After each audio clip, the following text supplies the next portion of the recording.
Hello everyone. Start करते हैं object oriented programming का एक वीडियो लेक्चर जिसमें हम डिस्कस करेंगे सिलेबस से रिगार्डिंग हम जितने भी मेन टॉपिक्स हैं उनके बारे में डिटेल नॉलेज देखेंगे।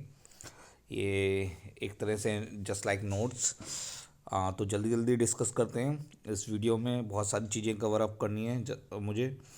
तो फर्स्ट ऑफ ऑल इंट्रोडक्शन से स्टार्ट करते हैं। जैसे कि लैंग्वेजेस होती हैं, बहुत सारी प्रोग्रामिंग लैंग्वेजेस हैं हमारे पास।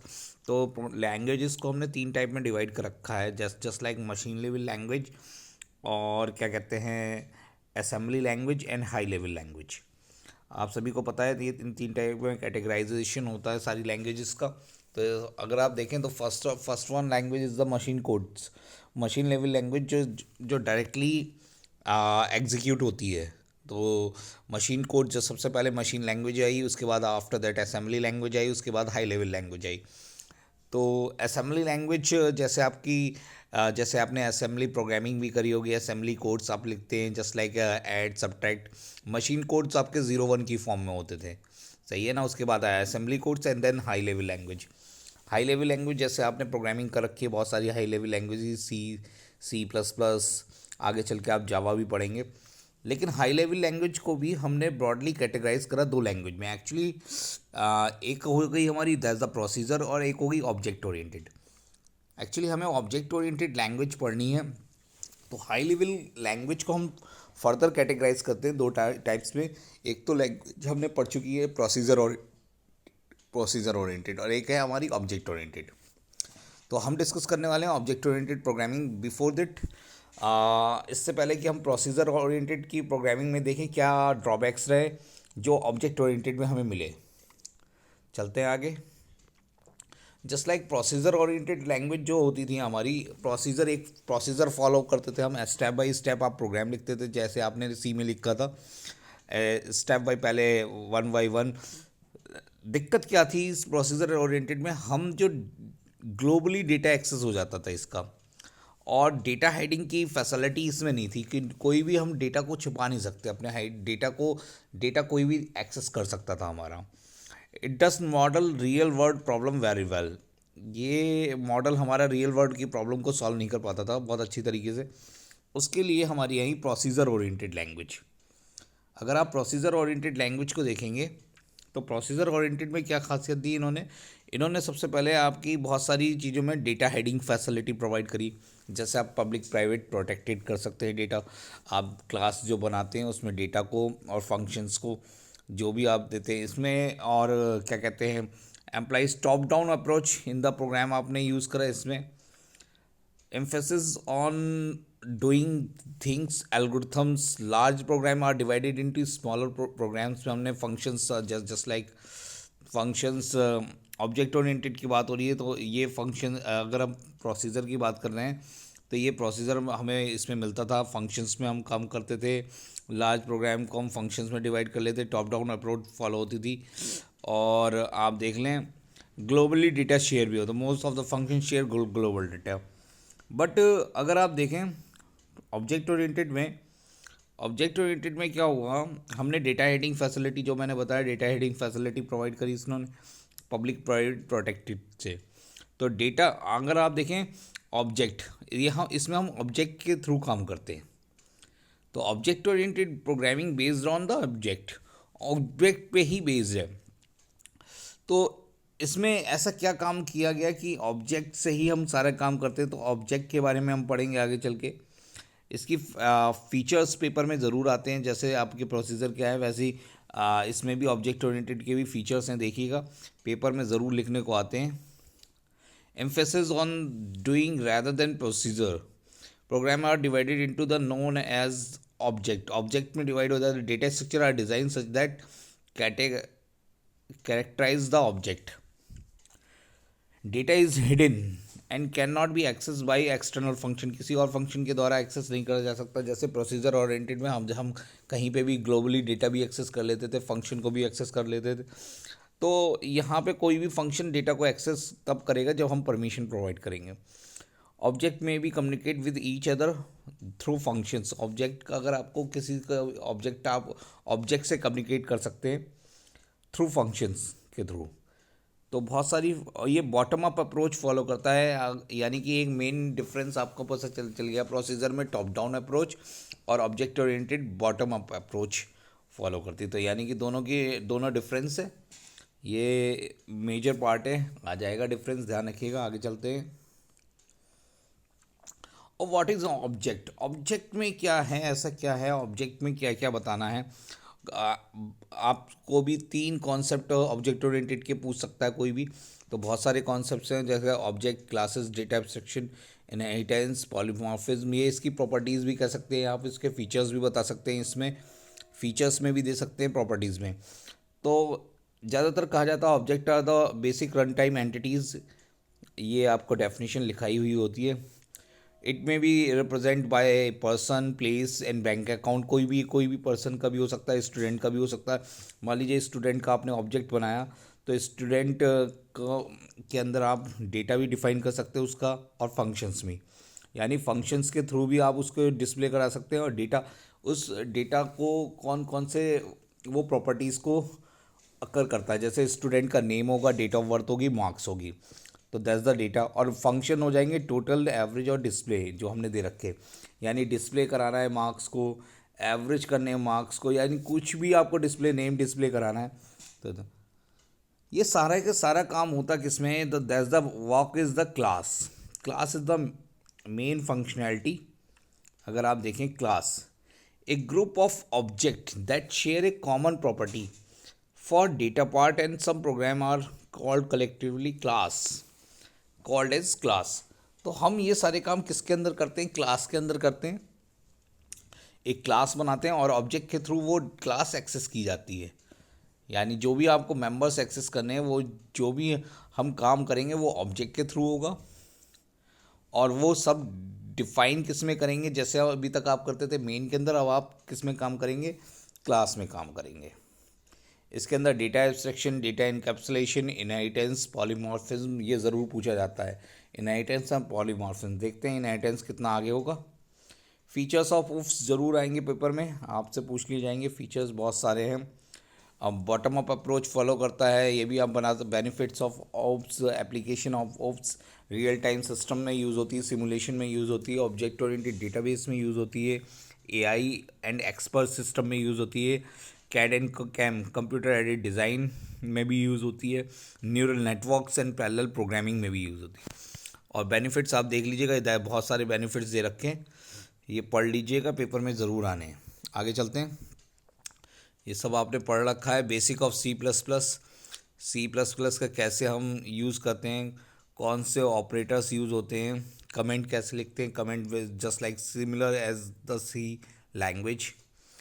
Output of the operator, input और आउटपुट ऑपरेटर कौन से होते हैं, कभी कभी पूछ लिया जाता है। इनपुट आउटपुट को क्या कहते हैं, इंसर्शन ऑपरेटर कहते हैं, ध्यान रखिएगा, ये आ जाता है क्वेश्चन। तो इनपुट आउटपुट ऑपरेटर आप ऐसा वाला लगाते हैं जैसे आप, और इनपुट के लिए आप ऐसे करते हैं, सही है ना, ये पूछ लिए जाते हैं। इनके एक एक प्रोग्राम, जैसे छोटे से प्रोग्राम है, ये ऐसे ही डिफाइन कर दिया करें, जब भी इनपुट आउटपुट और ऑपरेटर्स पूछे जाएँ तो ऐसे ज़रूर बना दें, ये स्टेटमेंट दिखा दें। ऐसे ही आउटपुट ऑपरेटर के लिए आप कोई भी साइन, या आउटपुट ऑपरेटर भी है इसमें, इनपुट ऑपरेटर भी है। स्ट्रक्चर ऑफ इस सी प्लस प्रोग्राम का आप ऐसा स्ट्रक्चर डिफाइन कर सकते हैं, कोई भी अगर पूछा जाता है, और उसके बारे में 2-4 लाइनें लिख दें। Hash iostream dot H using name space के बारे में बता दें। तो ये सारी चीज़ें आपने कर रखी हैं। बहुत ही सिंपल है प्रोग्रामिंग इसकी, सी++ की। आई थिंक कोई प्रॉब्लम नहीं आती। एक सी++ का प्रोग्राम देख लेते हैं, जैसे कि कोई भी पेपर में आता है तो राइट ए प्रोग्राम, कोई भी आपको लिखना है तो जैसे एक प्रोग्राम क्लास, एक पर्सन की क्लास बनाइए। एक पर्सन, एक कोई भी नाम हो सकता है किसी का भी, उसका कोई नेम होगा, उसका हमने एज ले रखी है, यानी कि ये कैरेक्टरिस्टिक्स है, उसकी कैरेक्टरिस्टिक्स कह सकते हैं, उसके एट्रीब्यूट्स कह सकते हैं। पर्सन के एट्रीब्यूट्स क्या हो सकते हैं, पर्सन का एट्रीब्यूट्स नेम हो सकता है, एज हो सकती है। ये हमने प्राइवेट डिक्लेयर करी, पब्लिक में हमने डेटा फंक्शंस यूज़ कर रखा है। और जब हम इसे यूज़ करते हैं, देखिएगा क्लास का एक ओपन क्लास होता है, एक क्लोज क्लास होती है, सेमीकोलन से टर्मिनेट होती है, बताया गया होगा जैसे कि आपको पढ़ाया गया।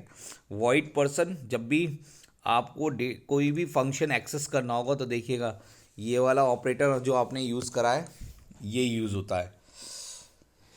तो गेट डेटा और डिस्प्ले डेटा, गेट डेटा से हम डेटा को एंटर कराएंगे और डिस्प्ले डेटा से जो डेटा एंटर हुआ है उसे हम प्रिंट कराएंगे।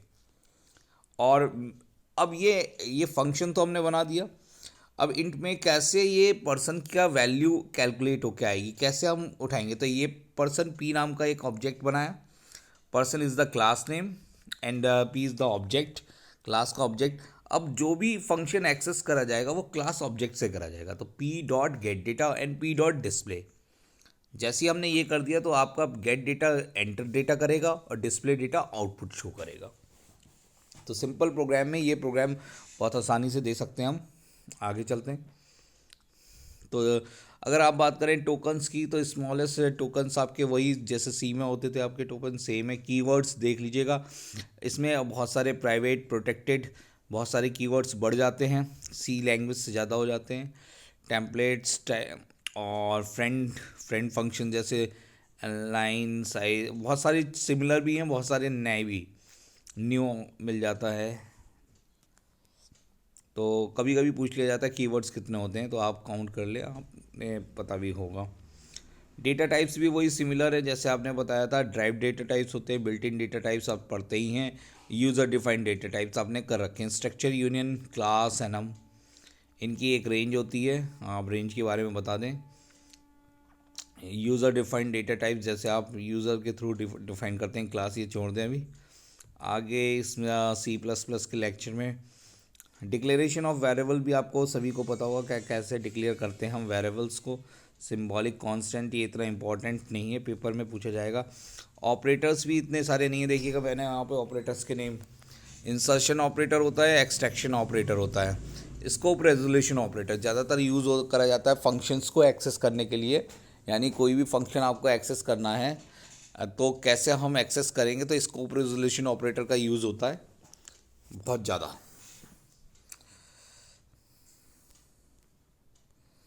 जैसे कि स्कोप रेजोल्यूशन ऑपरेटर आपको बहुत जगह मिलेगा। वेरिएबल मेमोरी मैनेजमेंट स्कीम, आगे चलते हैं, ये पढ़ते रहें, बहुत सारी चीज़ें हैं इसमें। C++ बहुत ही इसके अंदर कैसे हम देखा होगा आपने, फेल कंट्रोल स्ट्रक्चर सिमिलर होता है उसका, उसको वैसे ही define, simple if statement if else statement वैसे ही डिक्लेयर करा जाता है जैसे आप यूज़ करते थे। स्विच स्टेटमेंट वैसे ही यूज़ करा जाता है जैसे सी में यूज़ करते हैं। फॉर लूप वैसे ही यूज़ करा जाता है जैसे सी में यूज़ करते हैं।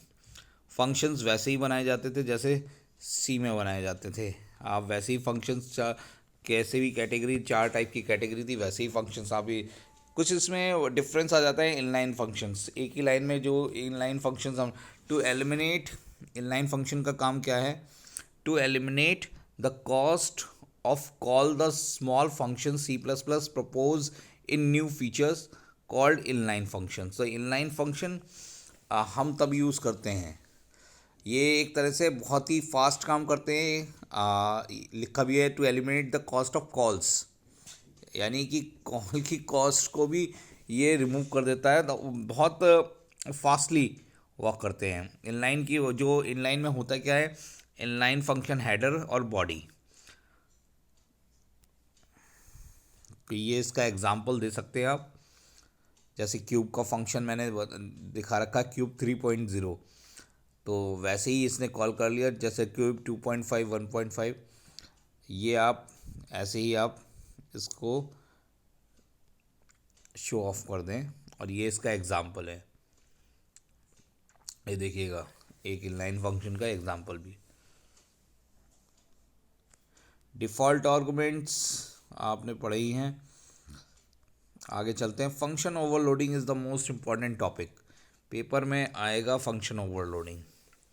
फंक्शन ओवरलोडिंग का मतलब क्या होता है, overloading refers to the use of the same things for different purpose. अब हमने एक चीज़ बना रखी है, उसके पर्पज़ बहुत सारे हैं, तो उसके लिए हमने फंक्शन ओवरलोडिंग, अभी तक हम सी में फंक्शंस बनाते थे तो हम एक फंक्शन बना देते थे एक नाम से, तो दूसरा फंक्शन नहीं बन पाता था, क्योंकि आपको नाम चेंज करना पड़ता था। यहाँ पे सेम नाम के आपके फंक्शंस हो सकते हैं, बस आर्गुमेंट डिफरेंट हो सकते हैं, तो वो फंक्शन ओवरलोडिंग के नाम से जाना जाता है। C++ also permit overloading function. This means that we can use same function name to create function with that perform a variety of different tasks.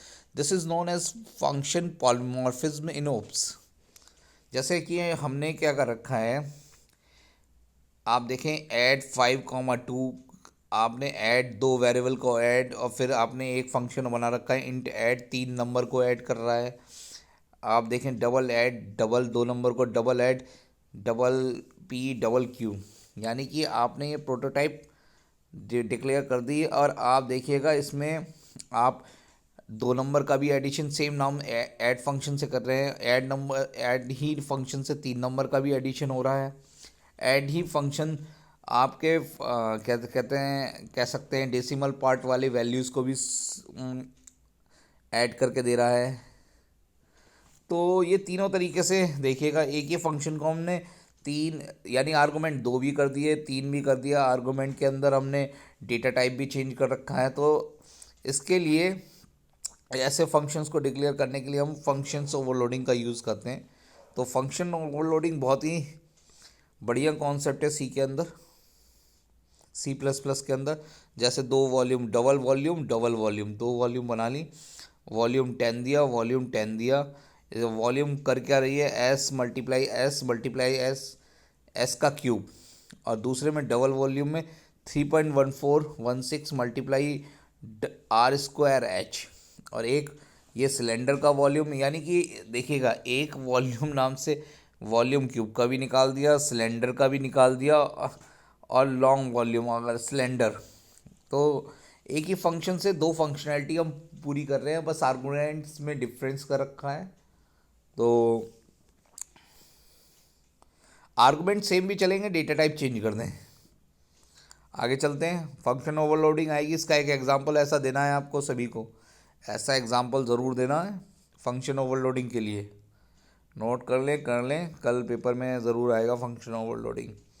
Class के लिए क्लास क्या होती है ज़रूर पूछा जाएगा। क्लास डिक्लेरेशन, क्लास कैसे डिक्लेयर करी जाती है, कैसे पब्लिक और प्राइवेट, बाय डिफ़ॉल्ट प्राइवेट रहते हैं डेटा मेंबर, और फिर आप पब्लिक भी कर सकते हैं, ऐसे क्लास को डिफाइन करते हैं। क्लास के अंदर हम फंक्शन भी डिफाइन कर सकते हैं और डेटा वेरिएबल्स भी डिफाइन। एक्सेसिंग क्लास मेंबर्स आपको सिखाया ही है, कैसे एक्सेस करते हैं, कैसे ऑब्जेक्ट क्रिएट करते हैं हम, कैसे ऑब्जेक्ट क्रिएट करा जाता है, कैसे क्लास एक्सेस करी जाती है, ये सब आपने देख रखा है। ऐसे ही आपको लिखना है, देखिएगा इतना आपको लिख के आना है, एग्जाम्पल भी देना। देखिए एग्जाम्पल आ रहा है ना, सभी कॉन्सेप्ट में आप एग्जाम्पल ज़रूर दें।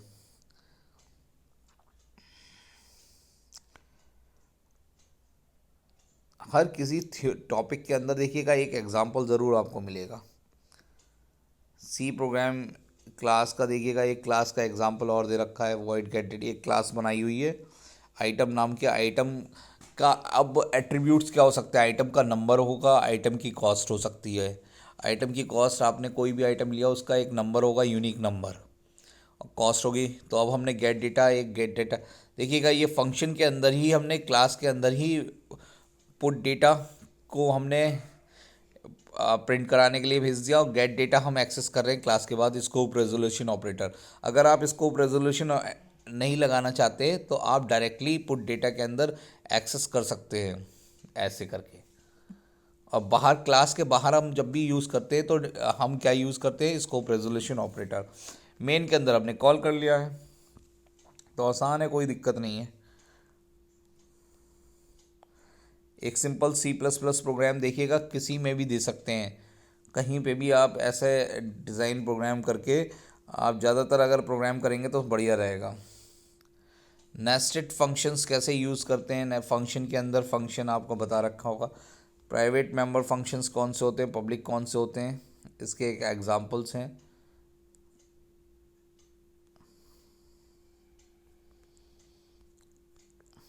एरे विथ क्लास, इतना आपको एरे शायद इतना इम्पोर्टेंट नहीं है। आप एरे विथ क्लास आप पढ़िएगा आगे चल के। इसमें आगे टॉपिक देखते हैं। स्टैटिक डेटा मेंबर्स कौन से होते हैं, डायनेमिक डेटा मेंबर्स, ये पूछा जाता है कभी कभी। स्टैटिक मेंबर्स कैसे डिक्लेयर करते हैं हम। फ्रेंड फंक्शन पेपर में आने वाला कॉन्सेप्ट है। बहुत ही फ्रेंडली फंक्शंस वो फंक्शंस होते हैं जो दूसरे प्राइवेट डेटा को भी एक्सेस कर सकते हैं। तो अगर हम किसी के प्राइवेट डेटा को एक्सेस करना चाहते हैं तो हमें फ्रेंड फंक्शंस के थ्रू हम एक्सेस कर सकते हैं। We know private members can not be access, हम जानते हैं प्राइवेट डेटा कोई भी एक्सेस नहीं कर सकता from outside of the class. That is non member function, non-member function cannot have an access to the private data of a class. However, there could be a case where two classes manager and scientist have been defined. इसमें एक example दे रखा है। तो private data को access करना possible नहीं है without any function. अगर आप फ्रेंड फंक्शन का यूज़ करते हैं तो ये फैसिलिटी प्रोवाइड करता है कि प्राइवेट डेटा को भी एक्सेस कर सकता है। तो फ्रेंड फंक्शन का एक एग्जांपल आपको ज़रूर देना पड़ेगा, करा रखा होगा, आप देखिएगा जो भी आपको करा रखा है बहुत ही इम्पोर्टेंट है। इसमें सब नहीं पढ़ना, जो बता रखा है बहुत ही अच्छे इलस्ट्रेशन। फ्रेंड फंक्शन का ज़रूर आएगा प्रोग्राम बन करने को भी आएगा। पॉइंटर टू मेंबर, कंस्ट्रक्टर ज़रूर पूछा जाएगा। देखिए ये इंपॉर्टेंट टॉपिक है कंस्ट्रक्टर एक क्या होता है। Constructor is a special member function whose task to initialise the object of its class. तो इसका काम क्या होता है, to initialise the object of its class. It is special because its name is the same as the class name. इसका name और class का name same होता है, यानी कंस्ट्रक्टर का नेम वही होगा जो क्लास का नेम होगा। तो जैसे कि फॉर एग्जांपल पेपर में कल आने वाला है क्लास इंटीजर है, तो देखिएगा इंटीजर नाम से ही आपने क्या बना दिया, कंस्ट्रक्टर। इंटीजर वॉइड कंस्ट्रक्टर नाम का एक फंक्शन बना दिया। तो कंस्ट्रक्टर होता है एक तरह से फंक्शन ही है, बस इसका नाम क्या होता है, similar to the class name. तो बहुत बढ़िया है। कैसे डिक्लेयर करते हैं इसका एग्जाम्पल आप ऐसा दिखा देना। बाय डिफ़ॉल्ट कंस्ट्रक्टर कैसे काम करते हैं, बाय डिफ़ॉल्ट देखिएगा इसका example of by default constructor, या आप देख लीजिएगा। वैसे ही सिंपल है जैसे आपने फंक्शंस पढ़े थे। डेफिनेशन लिख दें, सिंटैक्स लिखना है, फिर इसका एग्जाम्पल करना है। कंस्ट्रक्टर के भी बहुत सारे टाइप्स होते हैं। डिफ़ॉल्ट कंस्ट्रक्टर, पैरामीटराइज कंस्ट्रक्टर जिसमें पैरामीटर पास करे जाते हैं वो पैरामीटर कंस्ट्रक्टर होता है। डिफ़ॉल्ट कंस्ट्रक्टर जिसमें कोई भी आर्गूमेंट पास नहीं करा जाता, डिफ़ॉल्ट कंस्ट्रक्टर कहलाता है। अब क्लास विद कंस्ट्रक्टर भी आप बना सकते हैं, तो आप सबको करा ही रखा होगा। ये एक एग्जांपल ज़रूर कर लेना जो पहले करा रखा है, कोई भी सिंपल एग्जांपल दिखा दें उसे। ऑपरेटर ओवरलोडिंग कंस्ट्रक्टर, ओवरलोडिंग हम कंस्ट्रक्टर में भी कर सकते हैं, तो इतना डीपली नहीं पूछेगा। ओवरलोडिंग कंस्ट्रक्टर बताइए। कॉपी कंस्ट्रक्टर इंपॉर्टेंट है, कॉपी कंस्ट्रक्टर का पेपर में आता है, तो कॉपी कंस्ट्रक्टर कर लेना ज़रूर, पूछ लिया जाता है। कॉपी डायनेमिक कंस्ट्रक्टर, तो कंस्ट्रक्टर बहुत ज़रूरी है पेपर के लिए। डिसकंस्ट्रक्टर भी ज़रूर पूछा जाता है, ये डिफरेंस भी आ जाता है। तो डिसकंस्ट्रक्टर में क्या होता है, एक नेगेशन का साइन तो और लग जाता है कंस्ट्रक्टर के आगे, कंस्ट्रक्टर की तरह काम करता है। ए डिसकंस्ट्रक्टर as the name implies is to use to destroy the object that have been created। जो भी हमने क्रिएट करा था ऑब्जेक्ट कंस्ट्रक्टर के थ्रू, जो ये क्या करता है, डिस्ट्रॉय कर देता है उसे। तो हम डिसकंस्ट्रक्टर का यूज़ करते हैं। ये इसका सिंटैक्स हो गया। ये एग्जाम्पल आप लिख सकते हैं, ये एक इम्पॉर्टेंट एग्जाम्पल उसे में बना सकते हैं।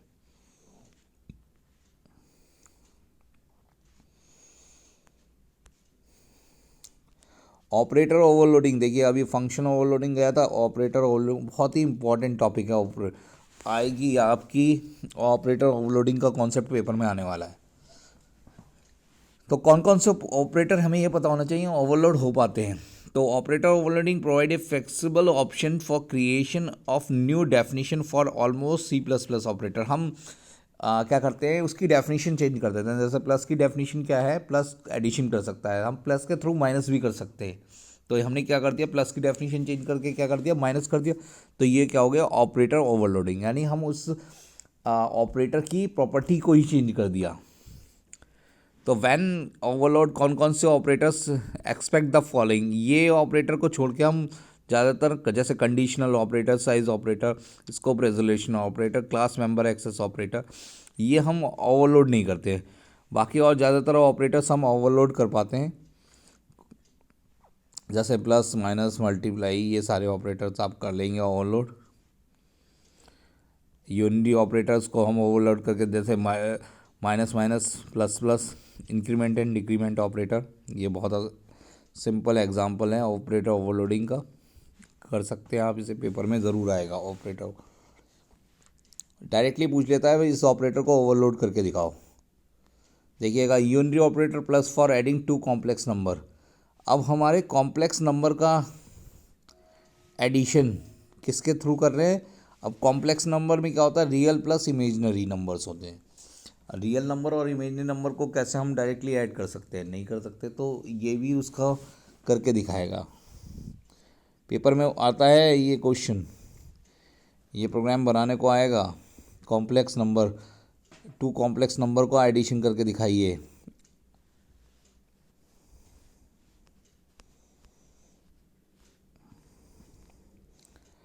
टाइप कन्वर्जन पूछता ज़रूर है, टाइप, एक टाइप से दूसरे टाइप में कन्वर्जन करना आ जाता है, पढ़ लीजिएगा, अच्छा क्वेश्चन है। और चलते हैं, और इसमें इम्पॉर्टेंट अगर आप देखें आगे चल के, inheritance, most important topic inheritance, paper में आने वाला है कल इनहेरिटेंस। ये मेनली टॉपिक है, अगर आप C++ में जा रहे हैं तो ये टॉपिक ज़रूर पढ़ें। बहुत सारे टाइप का होता है inheritance, single, multiple, multi level. Definition देखते हैं बस इसकी, आपको पढ़ा रखी है सब, आपको कुछ पढ़ना नहीं है, ये सारी चीज़ें आप देख लीजिए। कैसे आप मैं ये बता रहा हूँ ओवरऑल, फर्स्ट ऑफ ऑल ऐसे लिखना है आपको, फिर आपको एक थोड़ा सा और बड़ा सा उसका क्लास दिखा दे, ये ऐसे करके आपको दिखाना है, शो ऑफ करना है, जिससे आपको मार्क्स अच्छे मिलेंगे। एक सिंगल इनहेरिटेंस का एग्जांपल दे दें, और एग्जांपल देखिएगा सब में दिया जा रहा है, प्रोग्रामिंग आपको सब में लिखनी है, नहीं है थ्योरी लिख के आ जाएंगे। देखिएगा इनहेरिटेंस की डेफिनेशन आपको आप लिख लेंगे, आपको अगर सुननी है तो बहुत ही इम्पॉर्टेंट है। देखिएगा, री accessibility is yet another feature of C++, strongly support the concept of reusability. The C++ class can be used again in several ways. Once a class has been written and tested, it can be adopted by the another programs. This is basically created by the definition of new class using the properties of existing one. यानी कि मतलब क्या है, एक class आपने बना दी, उस class के फीचर आप दूसरी क्लास में एक्सेस करना चाहते हैं तो कर सकते हैं। तो वो किससे करेंगे, इनहेरिटेंस प्रॉपर्टी से, और दूसरी से तीसरी में भी एक्सेस कर सकते हैं, किससे, इनहेरिटेंस से। तो वो कैसे एक्सेस करेंगे, सिंगल इनहेरिटेंस से करेंगे या बहुत सारे टाइप्स हैं। इसमें भी हम पब्लिक प्राइवेट प्रोटेक्टेड यूज़ करते हैं, मल्टी लेवल इनहेरिटेंस यूज़ होगा। देखिएगा, ये डायग्राम भी बना देना। नेक्स्ट इज मल्टीपल इनहेरिटेंस, ये डायग्राम विद प्रोग्राम सब में बनना है। आगे चलते हैं, हायरार्किकल इनहेरिटेंस आता है आपका, हाइब्रिड इनहेरिटेंस, इसके प्रोग्राम्स आपको करा रखे होंगे सभी। वर्चुअल बेस क्लास कॉन्सेप्ट बहुत बढ़िया है, आया हुआ है क्वेश्चन, ये वर्चुअल बेस क्लास कैसे बनाते हैं हम, क्या होती हैं, ये कर लेना। मैं टॉपिक के बारे में बता रहा हूँ। पॉलीमॉर्फिज्म पेपर में आने वाला है आपके, कल मिलेगा पेपर में, इम्पॉर्टेंट है, ऐसे ही आप डिफाइन करना जैसे ये कर रखा है। When an object is created from its class, the members, variable and member functions are allocated memory space. This memory space have unique address. Pointer is a mechanism to access these memory locations using their address rather than the name assigned to them. You will study the implications and applications of the mechanism in the detailed chapter. तो poly माने बहुत सारी, तो polymorphism features आपका बहुत important है। Paper में पूछा जाएगा। वर्चुअल फंक्शंस, देख कितना टॉपिक है यार, बहुत सारा टॉपिक्स है आपके लिए पढ़ना। वर्चुअल फंक्शन सब पढ़िएगा, एक से एक कॉन्सेप्ट दे रखा है, हर टॉपिक नया है इसमें। प्रोग्राम ऐसे ही डिक्लेयर करिएगा, सिंटेक्स ऐसे ही बनाइएगा, एक एग्जांपल ज़रूर लिखिएगा। तो वर्चुअल में वर्चुअल कीवर्ड जोड़ दीजिएगा फंक्शन के आगे अगर नहीं आ रहा, लेकिन आप करके आइएगा। एडवांस फीचर है ये उसका, और बहुत ही बढ़िया कॉन्सेप्ट वर्चुअल फंक्शन का बनाया होगा आपने ज़रूर, आई थिंक। और इम्पॉर्टेंट में अगर आप देखें तो ये main important, pure virtual function नहीं, इतना नहीं आता deeply. C++ over riding feature, over riding का फीचर आपसे पूछ लिया जाएगा क्या होता है, ओवर राइडिंग क्या होती है, ओवरलोडिंग में डिफरेंस। एक्सेप्शन हैंडलिंग में, एक्सेप्शन हैंडलिंग अगर आपके अंदर है तो ट्राई ब्लॉक, कैच ब्लॉक को हम कैसे यूज़ करते हैं ये ज़रूर पूछा जाएगा।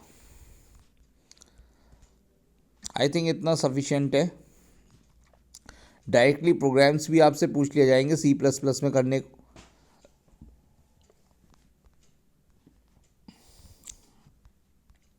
तो अगर आप ओवरऑल टॉपिक देखें, ओवरऑल टॉपिक देखें तो आपने देखा इनहेरिटेंस आप पढ़ लें, टाइप्स ऑफ इनहेरिटेंस पढ़ लें, उसके एक एग्जांपल इनहेरिटेंस पेपर में आना है। वर्चुअल फंक्शन ज़रूर आने हैं, फ्रेंड फंक्शन ज़रूर आना है, इनलाइन फंक्शन ज़रूर पूछ सकता है वो आपसे, और आप देखिएगा कंस्ट्रक्टर ज़रूर आएगा, डिस्ट्रक्टर ज़रूर पूछा जाएगा आपसे। आप देखिएगा उसमें बहुत ही इम्पोर्टेंट और कौन सा हो गया, फंक्शन ओवरलोडिंग, एक ऑपरेटर ओवरलोडिंग, एक फंक्शन ओवरलोडिंग। इतनी 8 चीज़ें ये पढ़ लें, 8 में से आपको 6 चीज़ें पेपर में मिलेंगी। तो आई थिंक आज के लिए इतना ही रहता है।